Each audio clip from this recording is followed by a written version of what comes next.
మీ ఎలాంటి వ్యాపార ప్రకటనలకైనా వెంటనే మా ఛానల్ సంప్రదించండి. నమస్తే. ప్రస్తుతం మన స్టూడియోలో ప్రముఖ ఆధ్యాత్మికవేత్త దైవాజ్ఞ బ్రహ్మశ్రీ వీరాపురం సుబ్రహ్మణ్య స్వామి గారు మనతో ఉన్నారు. సో గురుగారితో మాట్లాడేద్దాం. నమస్కారం గురుగారు. శుభాశీస్సులండి. గురుగారు, సెప్టెంబర్ మాసం విశేషంగా ధనుస్సు రాశి వారికి ప్రజెంట్ వీళ్ళ టైం ఎలా నడుస్తుంది? ఓవరాల్గా చంద్రగ్రహణం ఉంది, దాని తాలూకు ఇంపాక్ట్ ఎలా ఉంటుంది? ఎలాంటి జాగ్రత్తలు దైవరాధన చేసుకుంటే బాగుంటుంది అంటారు? మంచి విషయం అడిగారు. ధనుసు రాశి వారికి ఈ భాద్రపద మాసం సెప్టెంబర్ నెలలో అన్ని విధాలా కూడా అనుకూలత ఉంది. ప్రశాంతంగా ప్రతి విషయంలో ముందుకు సాగుతారు. ఏ టు జెడ్ ఏ రంగంలోనైనా కూడా రాణించగలుగుతారు. అలాగే జరగబోయేటువంటి అపసవ్య కాలసర్ప యొక్క గ్రహణ దోష ప్రభావం కూడా వీళ్లకు అనుకూలంగానే ఉంది. ధనుసు రాశి వాళ్ళకు కూడా అనుకూలంగానే ఉంది. అనుకూలం అంటే ఏంటి? లాభదాయకంగా ఉందన్నమాట. గ్రహణ దోషం అనేది అంతా కూడా ప్రపంచం అంతా నెగిటివ్ కదా అనుకునే వాళ్ళు ఉంటారు. ఆ నెగిటివ్ కూడా కొంతమందికి కలిసి వస్తాయి, అధికంగా నష్టం కూడా జరుగుతూ ఉంటాయి. అయితే 100 మంది సంఖ్య ఉన్నారనుకోండి, 100 మందిలో 75 మందికి నష్టం జరిగితే 25 మందికి అధిక లాభం కలుగుతుంది. అందులో వృశ్చిక రాశి వాళ్ళు, ధనుసు రాశి వాళ్ళు చక్కగా ఉన్నారన్నమాట. అయితే మొత్తం మీద రాశి ప్రకారంగా గ్రహస్థితి ప్రభావాల ప్రకారంగా చూసుకుంటే ధనుసు రాశి వాళ్ళకి ఈ భాద్రపద మాసంలో ఏ పని పట్టుకున్నా కూడా సవ్యంగా సాగిపోతుంది. వివాహ ప్రయత్నాలు చేసుకోవచ్చు, నెరవేరుతాయి కూడా. వ్యాపార ప్రయత్నాలు చేసుకోవచ్చు, చక్కగా సమయానుకూలంగా వెంటనే కావచ్చు, లేదంటే వెనక ముందు కావచ్చు, కానీ తప్పకుండా నెరవేరుతాయి. అనుకున్న పని అనుకున్న తడువుగానే సాగుతుంది. దీంతోపాటు సంతాన విషయంలో కూడా అధికంగా పుత్ర సంతాన ప్రాప్తి కలిగే అవకాశం ఉంది. సంతానం మూలకంగా శుభవార్తలు వింటారు. అలాగే వివాహ ప్రయత్నాల్లో ఎప్పటి నుంచో ప్రయత్నం చేసి ఇప్పుడల్లా కాదు అని చెప్పి అనుకున్న వాళ్ళకి ఉన్న ఫలానా శుభవార్త వింటారు. ఏదైనా సంబంధాలు కుదిరే అవకాశం ఉంది. నిశ్చయితాంబూలాలు కూడా పుచ్చుకునే అవకాశాలు ఉన్నాయి. దీంతోపాటు ఉద్యోగ ప్రయత్నాలు చేసుకునే వాళ్ళు చాలా మంచిగా కలిసి వచ్చే అవకాశం ఉంది. ఉద్యోగం అంటే అందరికీ ఉద్యోగం కాదు, కానీ దానికి తగిన క్వాలిఫికేషన్ ఉన్న వాళ్ళు, ఈ ధనుసు రాశిలో వాళ్ళు ఉద్యోగం గురించి ప్రయత్నం చేస్తే తప్పకుండా ఉద్యోగం వస్తుంది.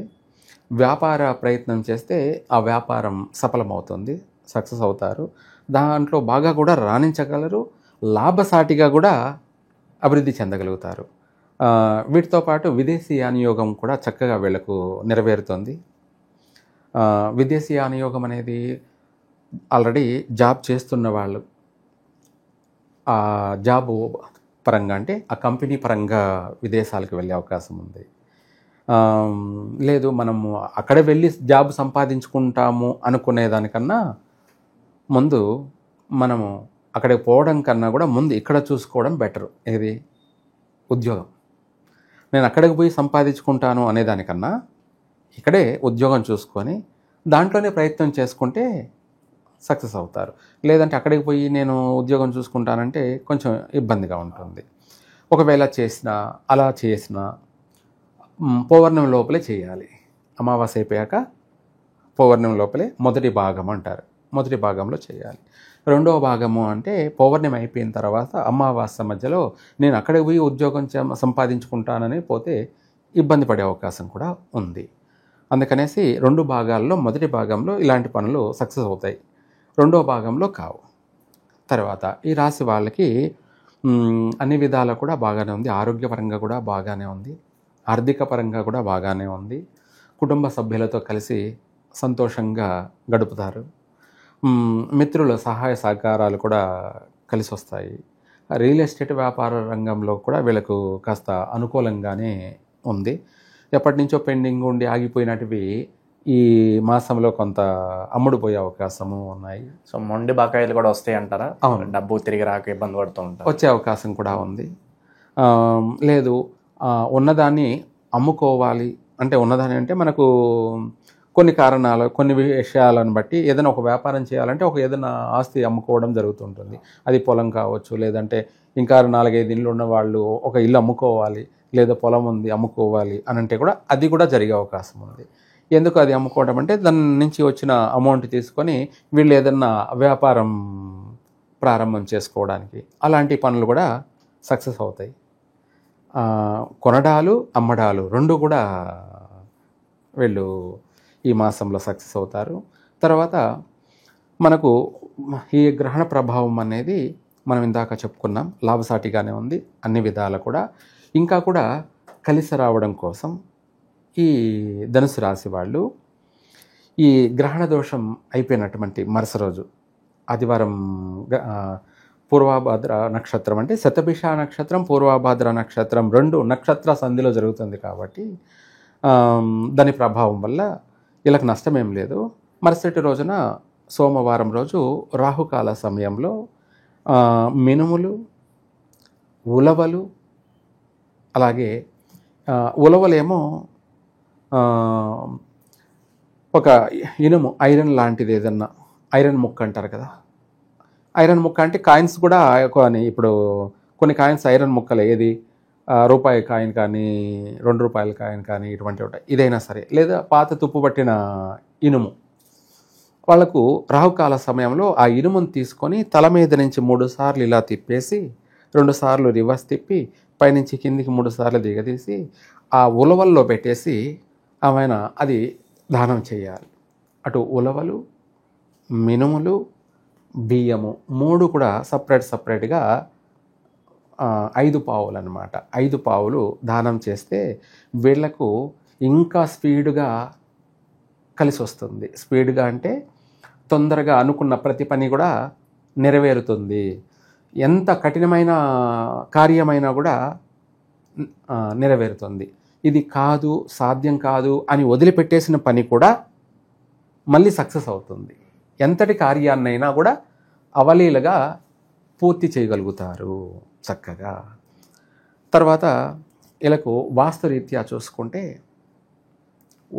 ఉత్తర వాయవ్యం అంటారు. మనకు 8 ఫేసుల్లో వాయవ్యం, నార్త్ వెస్ట్ అంటారు కదా, కార్నర్ అన్నమాట. ఆ మూలగా వెళ్ళినట్టయితే ప్రతి పని విజయవంతంగా పూర్తి అవుతుంది. ప్రతి పని విజయవంతంగా పూర్తి అవుతుంది. పెళ్లి చూపులకైనా సరే, లేదు ప్రతిరోజు నిత్య జీవనం, ఇంట్లో నుంచి బయటికి వెళ్తున్నామంటే ఆ మూలగా కార్నర్గా వెళ్ళినట్టయితే పోయిన పని ఎంతటి పని అయినా సరే సక్సెస్ అవుతుంది.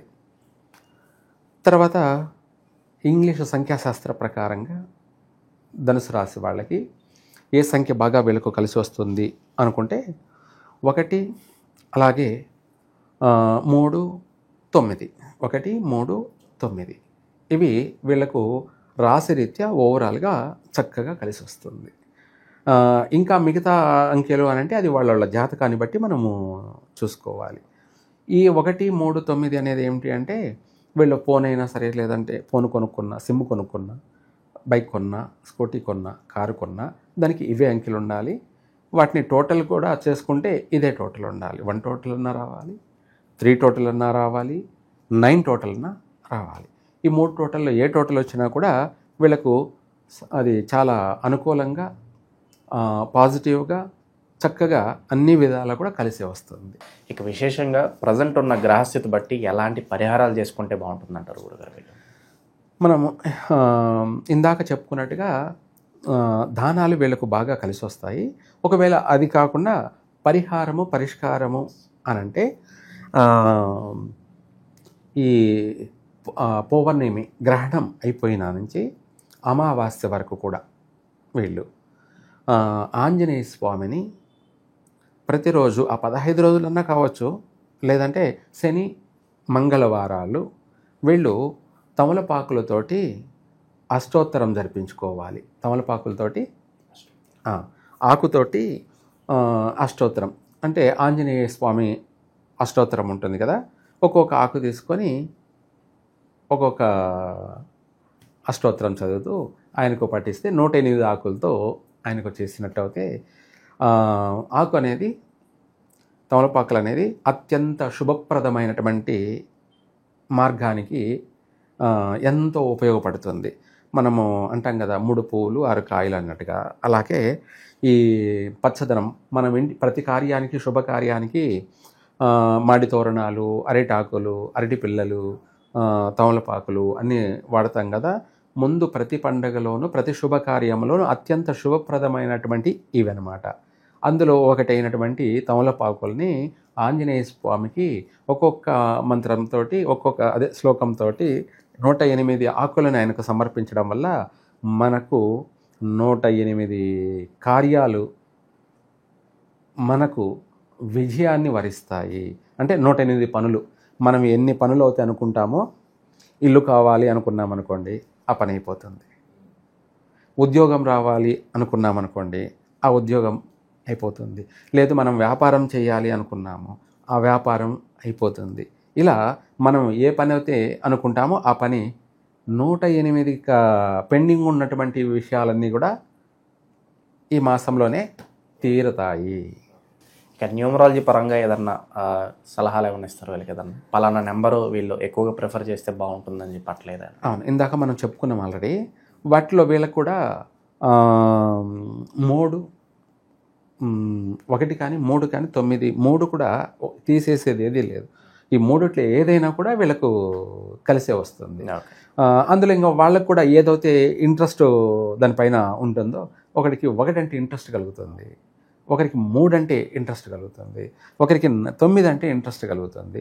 దాన్ని బట్టి 3 కూడా ఉన్నాయి కాబట్టి 3 ఎవరెవరు ఇష్టమైంది వాళ్ళు దాన్ని ఎక్కువగా తీసుకోవచ్చు. సో ఓవరాల్గా సెప్టెంబర్ మాసంలో ధనుసు రాశి వారి పరిస్థితి ఏ విధంగా ఉంటుంది, ఎలాంటి జాగ్రత్తలు తీసుకోవాలి, చాలా బాగా వివరించారు. ధన్యవాదాలు గురుగారు. సర్వే జన సుఖినో భవంతు.